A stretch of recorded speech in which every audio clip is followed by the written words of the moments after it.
Bonjour à tous, bienvenue sur ce nouveau podcast. C'est un podcast trimestriel, perspective d'investissement du quatrième trimestre.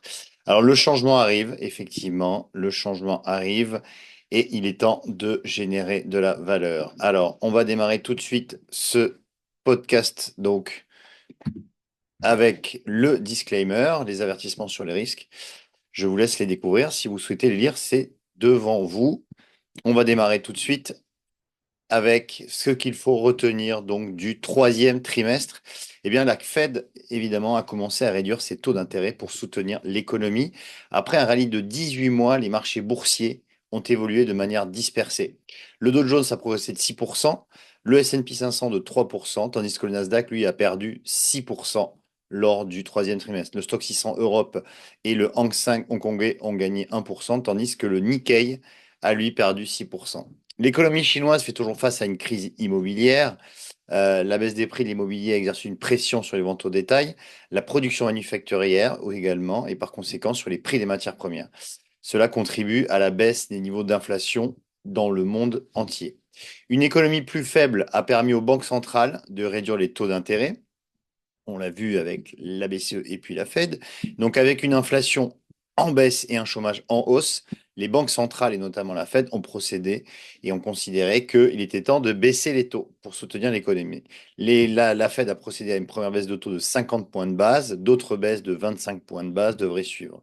La rotation des secteurs et des classes d'actifs a commencé, notamment les secteurs immobiliers et services publics, sensibles aux taux d'intérêt, qui étaient en retard en 2023, ont surperformé. Les attentes de taux bas ont également soutenu les obligations, l'or, et ont affaibli le dollar. Alors, les performances au troisième trimestre. Alors, on a eu évidemment la Chine, hein, vous avez dû le suivre, le MSCI China qui lui a progressé de 22%, ne serait-ce que déjà sur le mois de septembre. Le real estate, c'est-à-dire l'immobilier, 17%, private equity, 12%. Ensuite, les S&P 500, on en a parlé, MSCI Japan, Nasdaq et les commodities aussi, tandis que le dollar aussi, dollar américain a baissé. Les événements clés à suivre au quatrième trimestre, eh bien évidemment, on va avoir les données sur la Chine, hein. Ça va être intéressant de suivre si les données macroéconomiques sur la Chine, notamment le PIB du troisième trimestre le 18 octobre. On aura le PIB du troisième trimestre aux États-Unis également le 30 octobre. Les élections présidentielles, bien évidemment, c'est l'événement marquant de ce quatrième trimestre qui interviendront le 5 novembre. Et évidemment aussi, on aura les résultats d'entreprise qui vont démarrer lors de ce mois d'octobre. Alors, les potentiels drivers pour le quatrième trimestre, eh bien, nous avons tout d'abord des nouvelles baisses de taux qui devraient suivre, une forte croissance des bénéfices des entreprises et les élections américaines. La Fed réduit encore ses taux d'intérêt pour revenir à des taux neutres. Elle prévoit une croissance du PIB à 2% et de taux d'intérêt à 3,4% d'ici la fin 2025. Cela devrait soutenir les obligations et avoir un meilleur équilibre dans les valorisations des secteurs. Croissance à deux chiffres des bénéfices aux États-Unis et en Europe, c'est ce qui est attendu. Au cours du quatrième trimestre, la croissance des bénéfices est estimée à 15% pour le S&P 500 et à 12% pour le Stoxx 600, tiré par la value auparavant qui était en retrait et la tech également qui devrait également tirer les bénéfices. Les élections américaines pourraient entraîner une volatilité à court terme. L'incertitude à l'approche des élections du 5 novembre pourrait alimenter un sentiment d'aversion pour le risque, et on l'a déjà vu sur les indices américains. Les tensions géopolitiques, bien évidemment, vont s'accentuer autour du sommet des BRICS, hein, Brésil, Russie, Inde, Chine. Et la Russie accueillera le 16e sommet des BRICS du 22 au 24 octobre. Les tensions géopolitiques pourraient davantage pousser les investisseurs vers des valeurs refuges comme l'or, ce qui est actuellement le cas. Et également, historiquement, le quatrième trimestre a été le trimestre le plus performant pour le Bitcoin. Et ça, ce n'est pas négligeable. Alors, on a réalisé une enquête en ligne sur quel est, selon vous, avec une enquête avec des 1700 personnes qui ont répondu à cette enquête, eh bien, quelle est la classe d'actifs qui devrait le mieux performer au quatrième trimestre? Vous avez répondu à 59% les actions et à 27 à 54% les actions, c'est là en vert, et à 27 à 29% les crypto-monnaies. Ensuite, toujours les États-Unis qui arrivent en tête en zone géographique à 64%, d'ailleurs plus qu'au mois de juin. La tech, en termes de secteur, toujours en tête. L'énergie qui augmente, et on l'a vu avec la hausse des cours du pétrole, on voit que l'énergie augmente aussi dans l'enquête. Et en classe d'actifs, toujours les crypto-monnaies. Alors, perspective du marché US. Au cours de l'été, on a assisté à une rotation des méga capitalisations vers les petites capitalisations qu'on appelle les small caps. Les 7 magnifiques, hein, c'est-à-dire les 7 magnifiques, donc Google, Apple, Amazon, Facebook, ex-Facebook, Meta, Tesla ou encore Nvidia, eh bien, étaient leaders du marché en 2023, mais l'attente de baisse de taux a permis à d'autres secteurs de rattraper leur retard.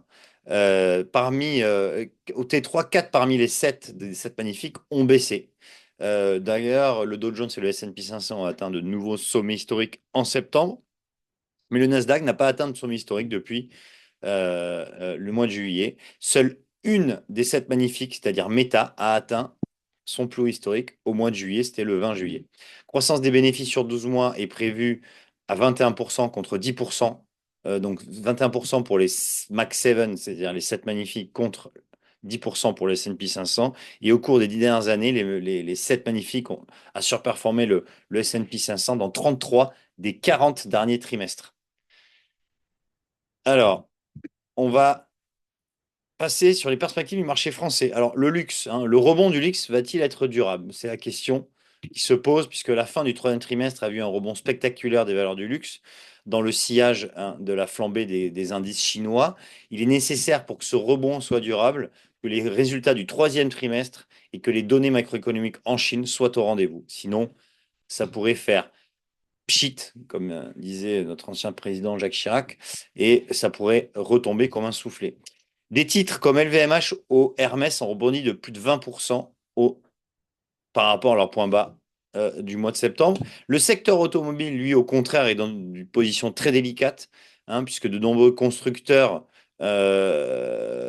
allemands, notamment, et Stellantis, ont émis des profit warnings, c'est-à-dire des avertissements sur résultats.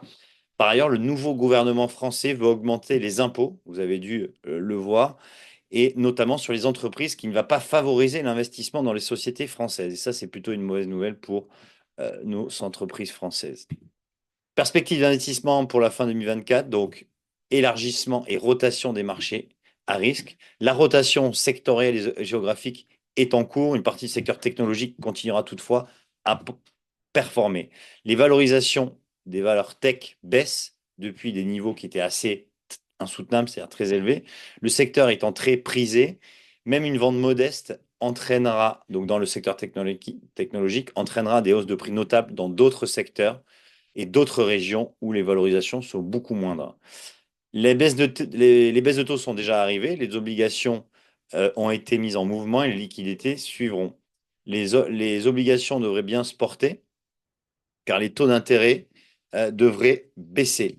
Les liquidités chercheront à obtenir des rendements plus élevés sur une plus longue période en se tournant vers les obligations et les actions défensives versant des dividendes puisque les taux d'intérêt.